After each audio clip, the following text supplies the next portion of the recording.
Bonjour à toutes et à tous et bienvenue sur tuto.com pour ce nouveau tuto dédié à Cinema 4D.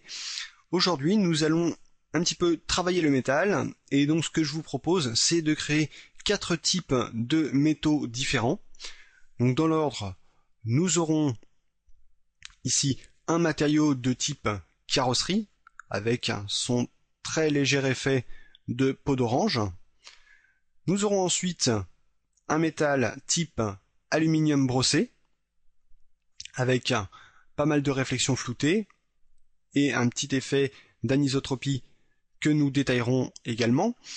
Ensuite, un métal de type or que nous ferons également évoluer en or un petit peu vieilli, martelé, et nous verrons même comment faire, pourquoi pas, une texture de type mylar. Et enfin, un métal complètement vieilli et rouillé, comme celui-ci, donc à partir d'un métal classique. Voilà, donc nous verrons également l'importance de l'environnement pour avoir un métal réaliste. Donc c'est parti, on attaque avec un nouveau document. Nous allons tout d'abord mettre notre environnement en place. Et ça, c'est une phase qui est très importante puisque les matériaux métalliques sont la plupart du temps soumis à la réflexion et la qualité de l'environnement va directement jouer sur la qualité de cette réflexion. Autant dire qu'un matériau métallique, aussi beau soit-il, s'il n'a rien à refléter, eh bien, il sera totalement plat, sans âme, et donc pas du tout réaliste. Donc on va commencer tout d'abord par mettre un sol. Alors ce sol, je vais tout de suite lui mettre un matériau blanc. Donc je double-clique dans la zone de matériaux ici pour créer un nouveau matériau, et je lui assigne un matériau blanc. Je vais ensuite créer un ciel, et sur ce ciel, je vais mettre un matériau HDRI. Alors pourquoi matériau HDRI? Bien tout simplement parce que ce matériau génère un environnement à 360 degrés, la plupart du temps tiré d'une photo, et donc cet environnement va se refléter sur mon métal, et va donc créer l'effet le plus réaliste qui soit. Je vais donc dans ma médiathèque. Alors, ça c'est un petit coup de teasing pour un prochain goodie. Je vais aller dans mon dossier Prime, Materials, HDRI, et je choisis le matériau HDRI de mon choix. Donc en l'occurrence, je vais prendre le HDRI 011 qui est une photo d'intérieur qui se prête bien à un effet métallique. Donc je glisse ce matériau directement sur mon ciel, ou bien on double-clique sur le matériau pour l'insérer dans la zone de matériaux et on le glisse ensuite sur le ciel. Je vais ensuite insérer un cube que je vais mettre à une hauteur de 100 unités. Ce cube, je vais également activer le biseau, et ce biseau, je vais réduire son rayon donc pour avoir quelque chose qui accroche bien la lumière. On va même le réduire un petit peu plus. Voilà, comme ceci. Et je vais également ajouter une sphère, donc pour voir le comportement de mon matériau, de mes matériaux, sur les différentes formes. Enfin, je vais rajouter une lumière, puisqu'on va travailler en illumination globale. Si on travaille en illumination globale simplement à partir d'un HDR, eh bien on n'a pas de spécularité qui est projetée sur notre objet. Donc la spécularité, pour rappel, c'est ce reflet lumineux qu'on voit ici, et ce reflet lumineux, il est très important lorsqu'on travaille avec les matériaux, on le verra notamment avec les métaux brossés. Donc on va rajouter une lumière, mais cette lumière, je ne veux pas qu'elle joue sur mon éclairage, puisque mon éclairage, lui, va être généré par mon HDR. Donc je vais, dans un premier temps, la placer comme il faut. Voilà, donc juste de quoi générer mon reflet. On peut la ramener un petit peu devant comme ceci. Voilà, donc juste de quoi générer mon reflet de spécularité. Et donc de manière à ce que cette lumière ne vienne pas parasiter mon éclairage, je vais décocher, donc je sélectionne ici ma lumière, et dans les attributs, je vais décocher la diffusion. Voilà, donc de cette manière, vous voyez, ici, ma lumière ne fait que générer de la spécularité. Alors bien entendu, on ne va pas travailler sur une scène toute noire comme ceci. Pour retrouver notre éclairage par défaut, il suffit de masquer la lumière dans la vue, donc on fait un double clic sur le premier petit point ici. Voilà, donc pour ce qui est de cette étape, ce que l'on va faire maintenant, eh bien, c'est activer l'illumination globale. Donc je vais dans mes réglages de rendu, je clique sur le bouton effet, et ici, illumination globale. Je vais diminuer les échantillons stochastiques, la densité des enregistrements et l'adoucissement pour accélérer la vitesse de rendu. Donc on aura une qualité de rendu qui sera tout à fait suffisante pour le tuto en fait. Et ensuite, on va également ajouter de l'occlusion ambiante pour bien asseoir nos objets sur le sol. Donc on va laisser la plupart des réglages par défaut, on va juste ici faire un double clic sur le nœud noir pour le passer à quelque chose de plus gris comme ça, donc un gris presque neutre, et on clique sur OK. Voilà, donc maintenant je peux activer ma zone de rendu interactif.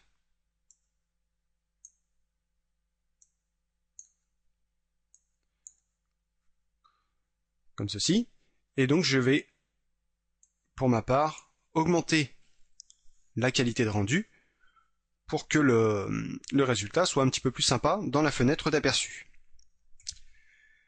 Donc je vais maintenant créer un nouveau matériau que je vais appliquer à mes objets, et donc on va commencer vraiment à travailler le métal. Donc je glisse ce matériau sur ma sphère et mon cube, et je vais double-cliquer sur ce matériau pour afficher le modificateur de matériau et travailler plus confortablement. Alors le premier matériau que je vais créer, ce sera un matériau de type carrosserie.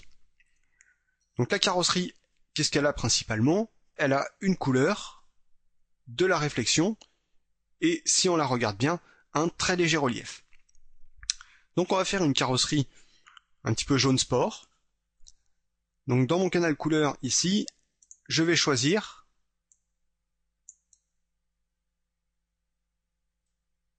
voilà, un jaune un petit peu orangé,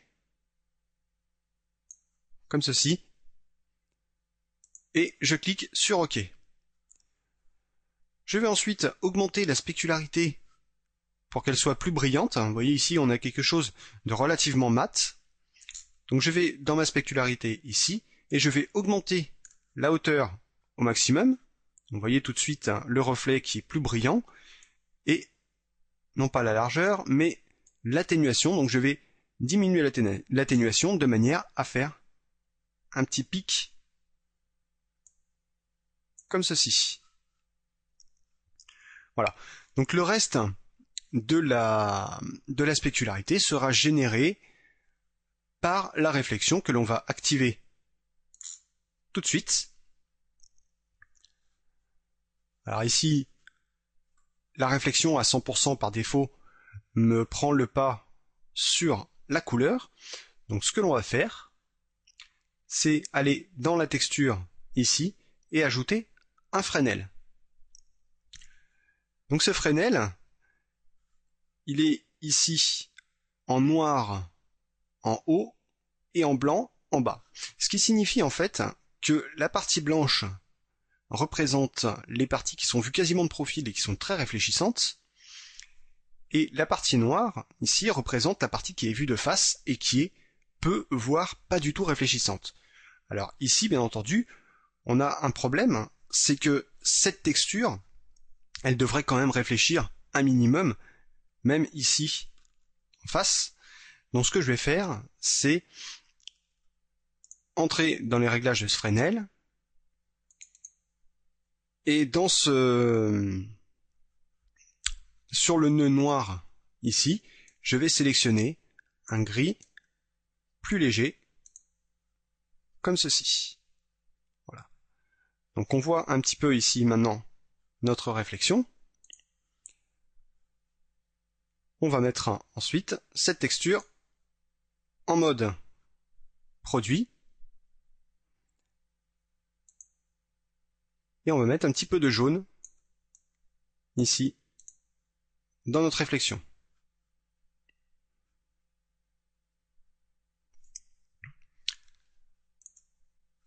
On va foncer un petit peu. Là, j'y suis allé un petit peu fort sur le gris.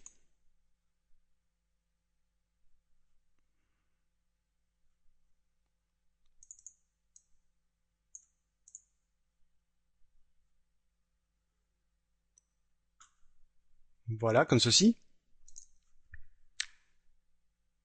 Et on va pouvoir ici diminuer un petit peu l'intensité de notre réflexion.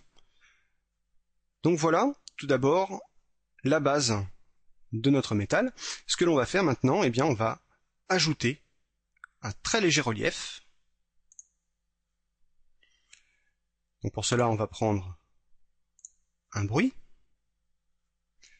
Ici, la spécularité prend tout son sens, puisqu'elle met vraiment en valeur ce bruit. Donc le bruit serait beaucoup moins présent, le relief serait beaucoup moins présent si on n'avait pas la spécularité.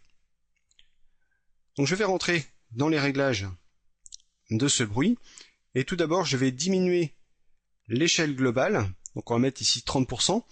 Alors attention, ces valeurs sont tout à fait relatives, puisqu'elles vont dépendre de l'éloignement par rapport à votre objet. Donc ici on a des objets qui sont vus relativement près, donc forcément on va mettre un bruit qui est assez gros. Si votre objet est vu de plus loin, vous pouvez vous permettre d'éliminer ce bruit, voire de réduire ce bruit, voire de l'éliminer complètement, puisque d'une voiture par exemple qui est vue de loin, le grain de la carrosserie n'est pas forcément visible. Et je vais ensuite diminuer l'intensité de ce relief. Donc on va essayer dans un premier temps à 1%. Voilà, comme ceci. Donc ici on a une peau d'orange qui est encore un petit peu présente. Donc on va mettre un 0,5%. Voilà. Et on a donc, vous voyez, les petites déformations au niveau de la réflexion.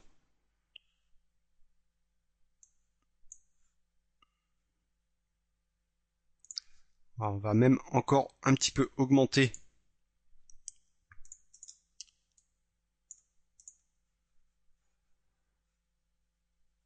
notre Fresnel, ici, donc un petit peu plus sombre encore.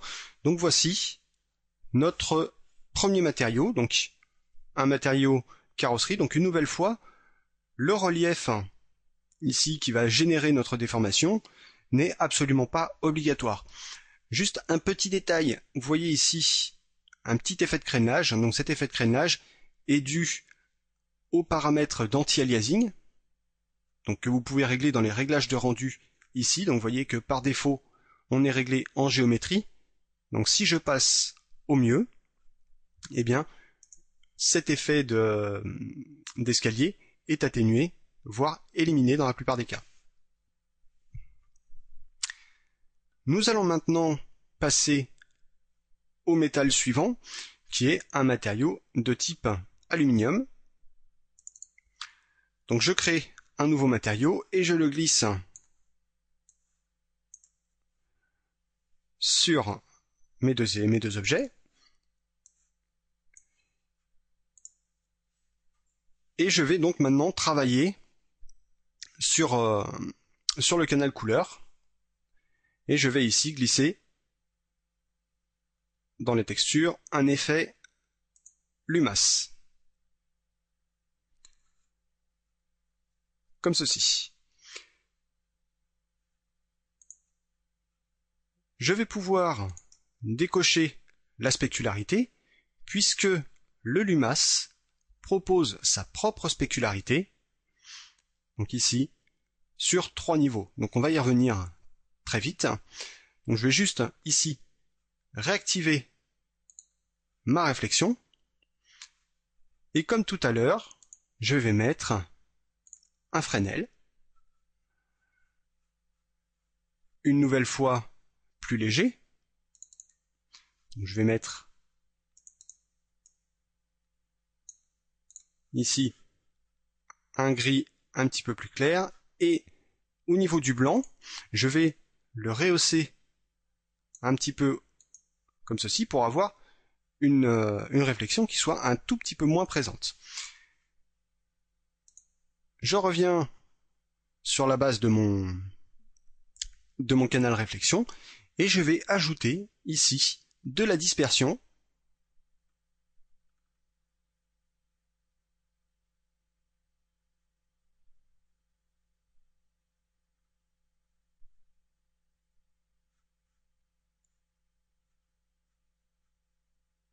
comme ceci. Alors attention avec ce réglage de dispersion, c'est un réglage qui est assez gourmand. Donc au niveau des machines les plus modestes, vous risquez de plomber un petit peu vos temps de rendu. Donc je préfère prévenir là-dessus.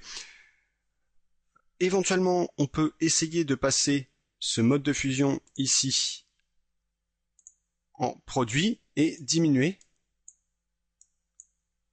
légèrement l'intensité de la réflexion.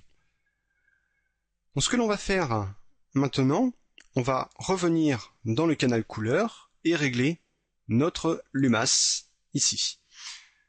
Donc tout d'abord, on a un paramètre matière avec la couleur générale du matériau. Alors ne cherchez pas du blanc, vous aurez énormément de mal à en obtenir. Donc toujours est-il que si je mets du blanc ici, j'aurai un métal plus clair. Éventuellement, on pourra essayer d'augmenter un petit peu l'illumination comme ceci. J'ai ensuite 3 niveaux de spécularité. Donc le premier, c'est notre petit point blanc qui est là, qui est de couleur blanche, avec une intensité relativement forte et une taille relativement petite. Donc si je passe par exemple cette spécularité en rouge, vous voyez que mon niveau de spécularité 1 passe en rouge. Donc en principe, on va le laisser en blanc puisque c'est le niveau de spécularité le plus fort, donc là où l'éclat est maximum. Vous avez ensuite la spécularité 2 qui est la spécularité intermédiaire, donc qui va être autour de la spécularité 1. Une nouvelle fois, si je passe cette spécularité en rouge pour la montrer, voici où elle se trouve. Donc en principe, on va prendre une couleur légèrement plus sombre que la couleur la couleur de spécularité 1, pardon, je vais y arriver, excusez-moi. Donc on va prendre ici un gris comme ceci. Et vous avez ensuite la spécularité 3, qui reprend en principe une couleur plus sombre, puisque elle va être relativement faible. Donc une nouvelle fois, si je passe ma spécularité ici en rouge, voici où se situe mon niveau de spécularité 3. Donc si je mets du blanc, on obtient une très très forte spécularité. Et ici, comme ceci. Donc je vais mettre une couleur relativement sombre, revenir à peu de choses près au réglage par défaut. Et enfin, j'ai le paramètre ici anisotropie, donc qui va me créer le côté brossé de l'aluminium. Donc je vais ici activer l'anisotropie. Et donc voyez pourquoi on a besoin de la spécularité. Ici, c'est pour mettre vraiment en valeur le brossage du métal.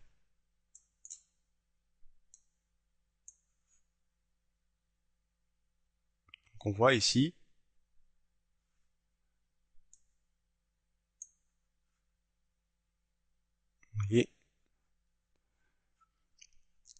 donc le brossage du métal. Alors on aura le choix entre différents types de projection du sens d'usinage. Donc en fonction de vos modèles, il faudra adapter le type de projection. Vous avez le motif planaire, par exemple. Vous voyez ici, avec toutes les stries qui vont dans le même sens. L'autoplanaire.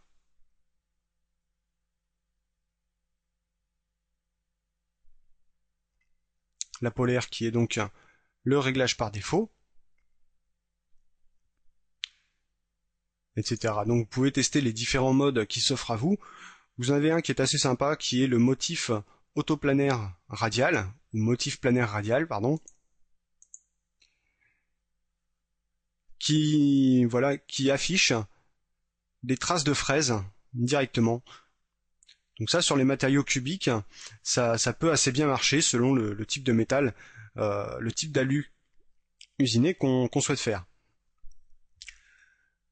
On pourra ensuite régler, par exemple, alors les paramètres de rugosité, on va avoir un petit peu de mal à voir les différences. Donc je vais revenir ici sur un métal polaire, sur une projection polaire, pardon. Donc au niveau de la rugosité, ce qu'il faut savoir ici, c'est que vous avez la rugosité X, donc qui est en horizontal, et la rugosité Y qui est en verticale. Donc ici on a une rugosité X qui est à 700%, une rugosité Y qui est à 100%, donc ce qui nous crée un étirement de l'anisotropie. Si on met les deux à la même valeur, on se retrouve avec une anisotropie nulle, comme ceci, mais toujours une certaine rugosité. On va revenir aux paramètres par défaut. Donc si jamais vous inversez ici les deux valeurs, eh bien vous allez avoir une anisotropie qui devrait être inversée.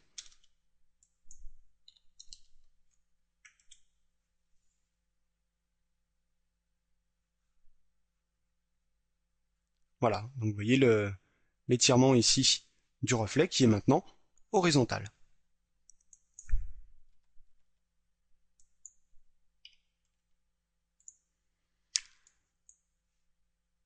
Autre paramètre intéressant, c'est le paramètre longueur, qui est la longueur d'onde en fait de nos cercles. Donc plus cette valeur sera élevée, et plus les ondes seront étirées. Donc si je mets par exemple ici une valeur de 0, c'est très très peu visible, hein, c'est extrêmement subtil. Je sais même pas si je vais réussir à vous le montrer.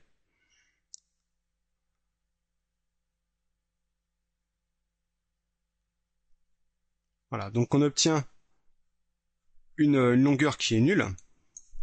Si je mets une longueur ici de 50%, je devrais avoir des stries qui soient un petit peu plus larges, et oui, comme je le prévoyais, on le voit très très peu. Donc c'est vraiment un réglage qui est extrêmement subtil. Alors on va juste revenir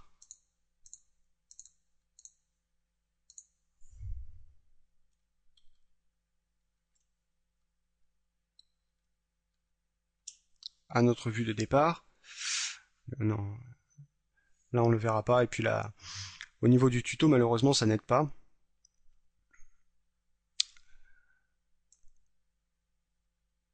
Toujours est-il, faites le test. Donc, avec ce réglage de longueur, vous allez voir une petite différence.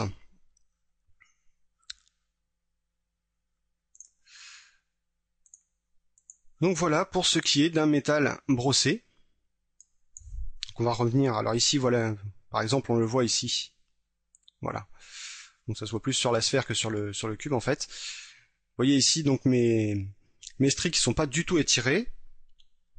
Et donc si je mets 500%, donc le réglage par défaut, mes stries qui sont très étirées, qui donnent un résultat qui est quand même beaucoup plus propre.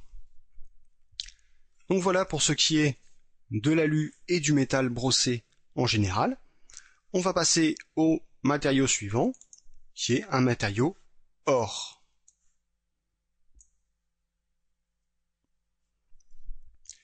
Donc pour le matériau or, je vais simplement ici désactiver le canal couleur et activer la réflexion. Dans cette réflexion, je vais mettre tout d'abord un Fresnel, une nouvelle fois, et ce Fresnel, au niveau des réglages, va aller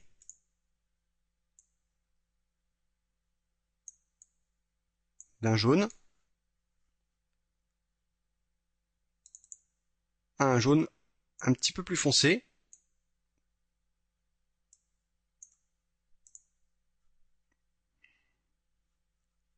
comme ceci. Donc on va même inverser les nœuds pour avoir le jaune le plus clair en haut.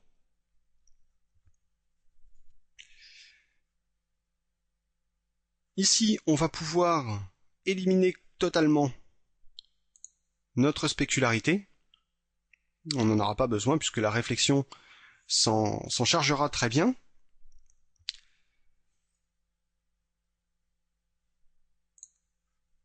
Donc voilà un matériau de type or, relativement basique donc. On va l'améliorer un petit peu avec, ici, on va ajouter une réflexion de couleur jaune clair comme ceci, et on va mettre un autre mode de fusion en produit. Donc un petit peu plus foncé le jaune.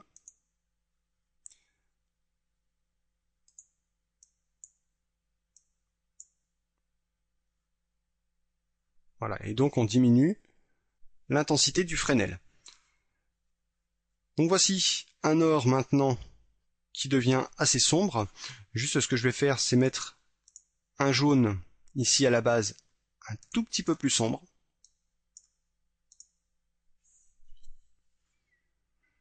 Voilà, donc comme ça on a une variation d'un jaune un peu clair au centre et un petit peu plus sombre sur les côtés.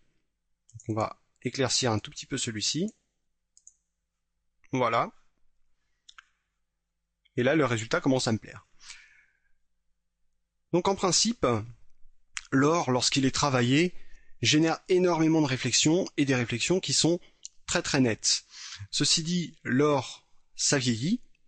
Et donc, ce que l'on peut faire pour faire un or un petit peu plus vieilli, c'est augmenter un tout petit peu ici la dispersion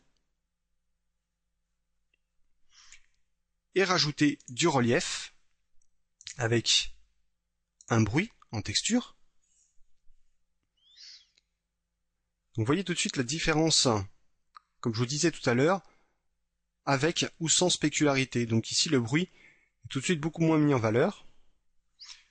Donc ce que l'on va faire avec ce bruit, on va rentrer d'une part dans les réglages,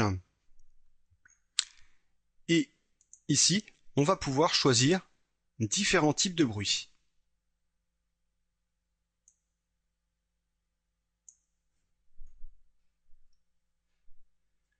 Donc si on veut faire par exemple un or qui soit un petit peu martelé, eh bien on peut par exemple prendre ici un bruit de type Voronoi.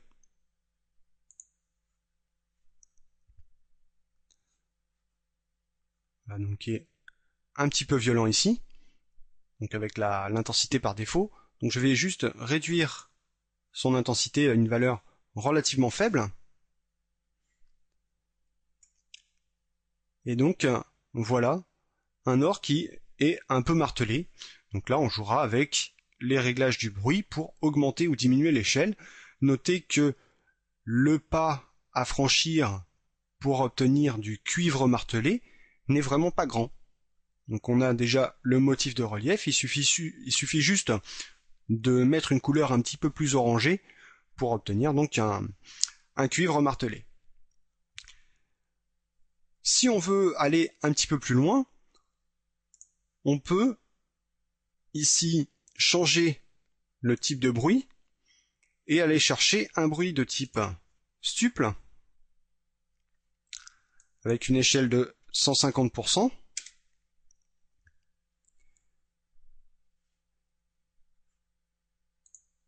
et revenir sur l'intensité par défaut, donc à savoir 20%.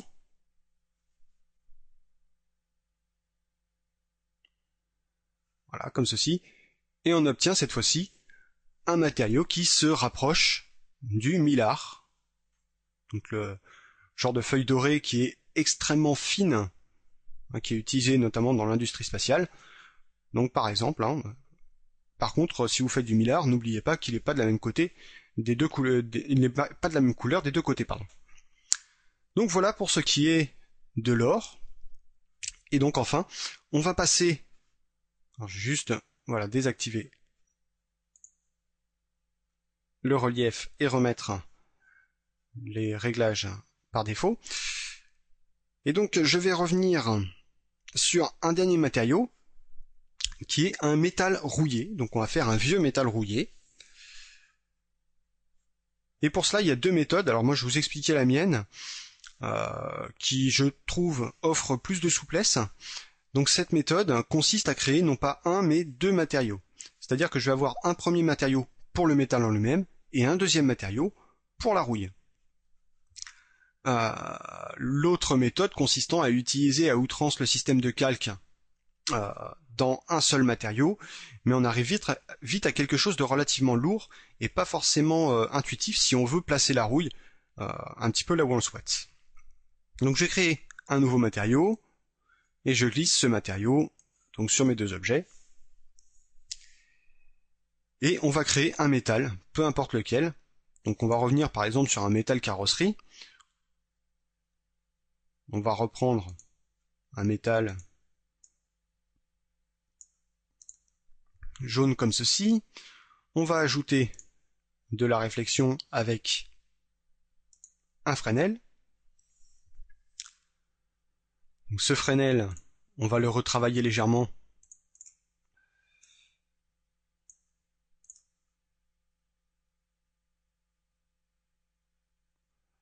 Voilà, comme ceci. Peu importe ici le type de métal, on n'est pas sur quelque chose de vraiment extrêmement précis, puisque l'effet de vieillissement peut être obtenu sur n'importe quelle texture métallique. Donc juste ici, ce que je vais faire, eh bien, c'est ajouter de la dispersion.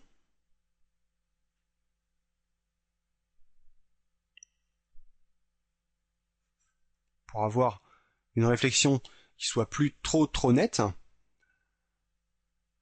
Pour ce qui est de la spécularité, eh bien, je peux laisser éventuellement les valeurs par défaut, puisqu'on aura un métal qui ne sera pas forcément très brillant.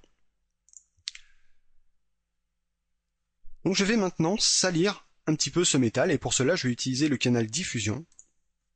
Et ce canal diffusion va recevoir un bruit.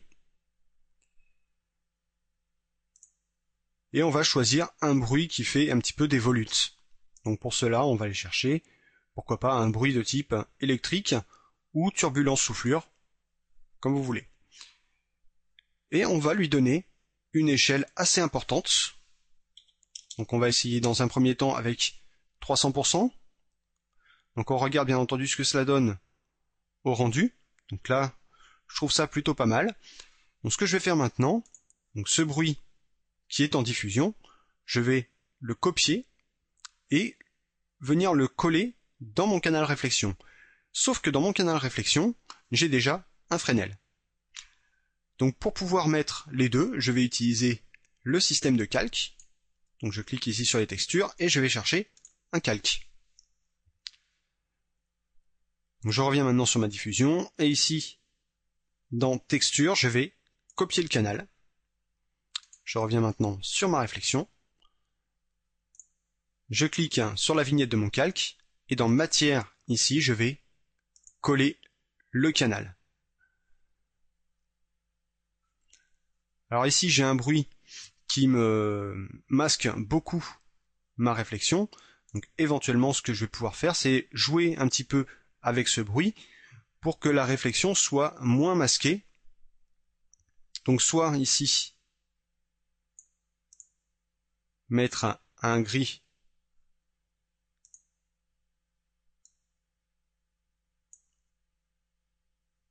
Pardon, je suis peut-être un petit peu vite en besogne, excusez-moi.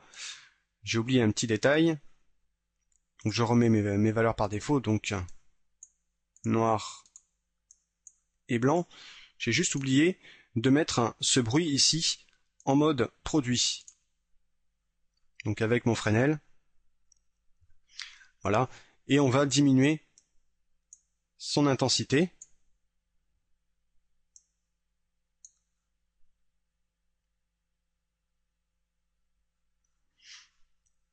Voilà qui est mieux. Donc éventuellement, si on veut réduire un petit peu les traces noires, on peut ici diminuer le noir de la diffusion.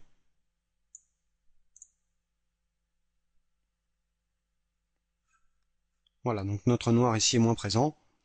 Si on veut des traces qui soient plus larges, eh bien on va simplement augmenter l'échelle de ce bruit. Donc, par exemple ici, si on passe à 500%, voilà ce que ça me donne. Alors par contre, je n'oublie pas, dans ma réflexion, de faire la même chose. Sinon, je vais avoir un loupé au niveau de la correspondance entre ces deux bruits. Donc voilà pourquoi je préfère séparer la rouille, parce que sinon on est obligé de faire ça un petit peu partout, et ça devient vite relativement pénible. Donc on va maintenant ajouter un petit peu de relief à ce métal, pour créer des petites cloques. Donc je vais activer le relief, on va aller chercher une nouvelle fois un bruit, et cette fois-ci, je vais aller chercher un bruit de type Buya. Alors bien entendu, vous pouvez tester avec différents bruits. Ce bruit Buya, je vais lui donner une échelle de 150%, donc une nouvelle fois échelle relative, puisque ça va dépendre de la distance par rapport à votre matériau et de la taille aussi de votre objet. Et enfin, je vais diminuer le relief l'intensité de ce relief, je vais y arriver, oulala, c'est dur aujourd'hui. Donc je vais la mettre à 6%.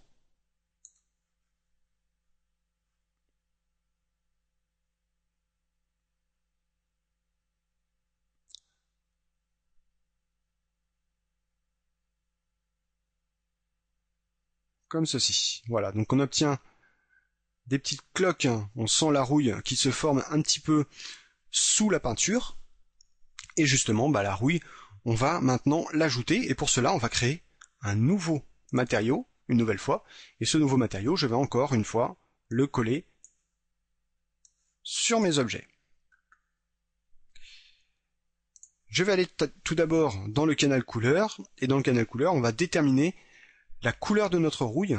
Pour cela, je vais aller dans le menu texture, surface, et je choisis ici rouille. Alors bien entendu, vous pouvez choisir de partir d'un bruit. Ceci dit, j'aime bien les motifs qui sont générés par cet effet rouille.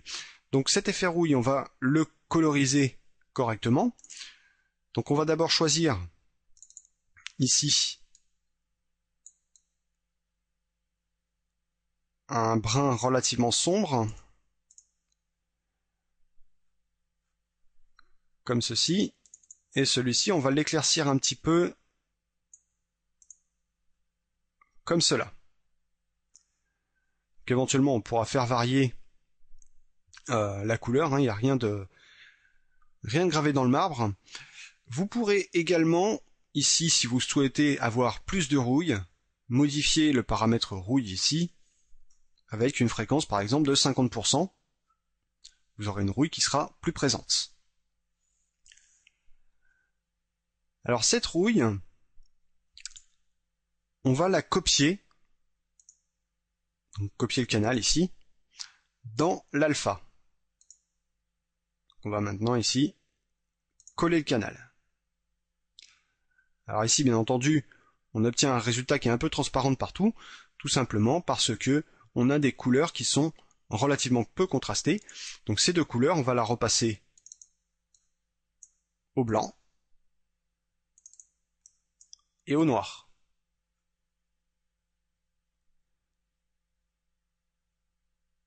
Donc voici dans un premier temps notre rouille. Alors notre rouille, comme on le voit, elle ne génère pas de réflexion, puisque le paramètre réflexion ici n'est pas activé. Par contre, elle génère encore de la spécularité. Et moi, je souhaite éliminer cette spécularité. Donc je vais aller revenir sur mon alpha. Je vais copier ce canal et je vais activer la couleur spéculaire et coller ce canal.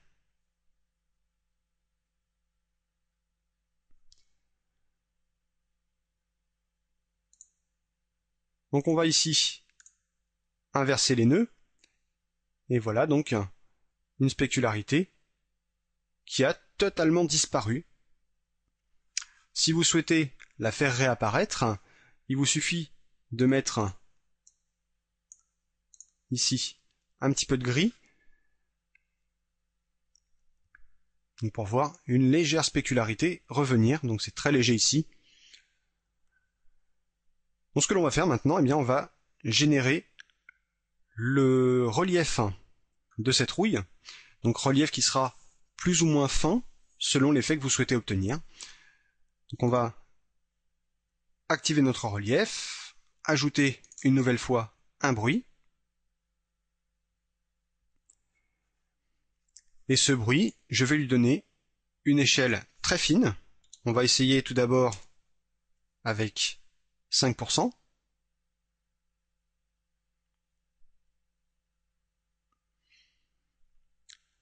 Donc là, l'échelle de votre rouille sera directement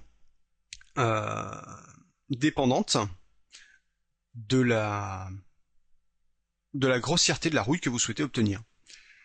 Donc vous pouvez jouer également avec l'intensité du relief pour obtenir un effet qui sera plus présent.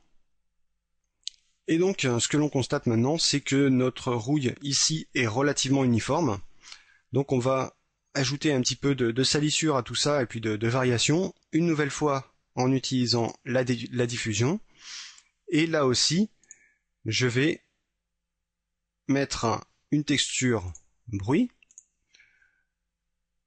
Une nouvelle fois, une texture qui fait un petit peu des volutes pour avoir quelque chose de relativement hétérogène. Donc voilà déjà ce que cela donne. Donc pour l'instant, je trouve que les points de salissure sont un petit peu trop petits. Donc une nouvelle fois, je vais augmenter la taille de cette diffusion.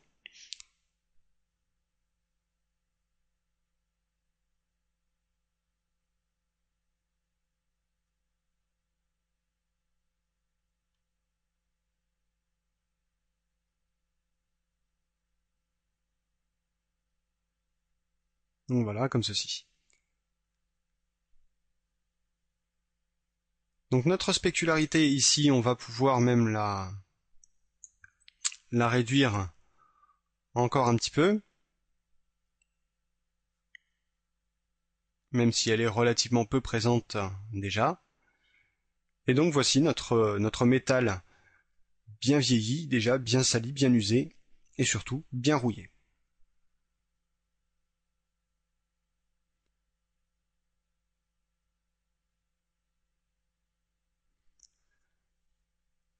Voilà, donc c'est ici que se termine ce tuto.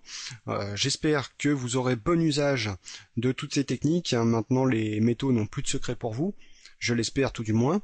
Je vous souhaite à toutes et à tous une très bonne journée et je vous dis à très bientôt sur tuto.com. Bye bye.